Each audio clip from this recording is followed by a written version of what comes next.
At this point, you might be wondering where interviews fit into the process of assessing individual difference characteristics. It seems like biographical data and interviews are the two most commonly used techniques for finding out about job applicants, which would give the impression that they have value. Thinking about what we're trying to predict, though, might put it in a little different perspective. The process that many of us probably think of when we hear the term interview would be an unstructured interview, probably fairly casual, with questions that can lead in many directions, like, what are your strengths and weaknesses? The interviewer might have written questions, but they could be delivered differently for each person being interviewed. As you've probably guessed, that approach doesn't tend to produce very reliable or valid information.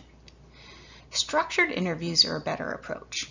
In that type of interview, the specific questions are written in advance, and every person being interviewed is asked the same questions with the same follow-up prompt. The questions are also written in a way that allows for predictable responses, so each person being interviewed can be assigned a score. For example, a structured interview might include a question like, what computer applications are you comfortable using?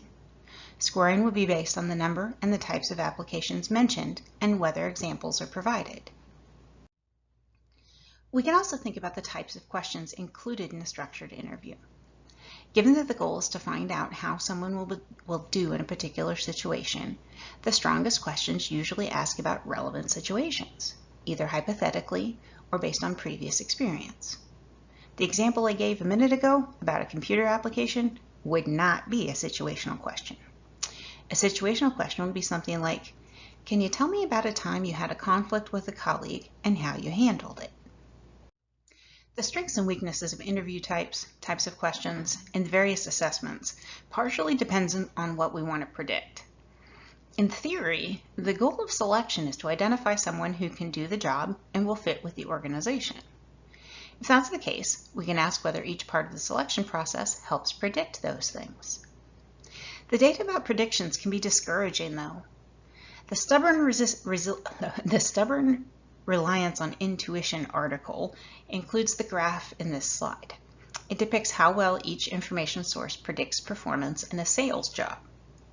The scale on the bottom is the strength of the correlation, so it can vary from 0 to 1.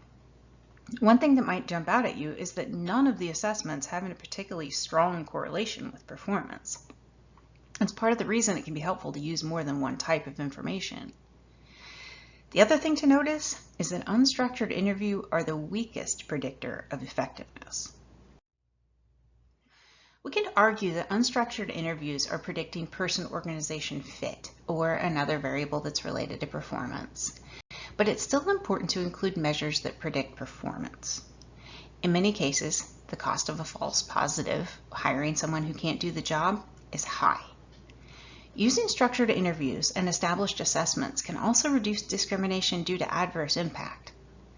Given that, using structured interviews and assessments is often a good financial decision for the organization in the long run.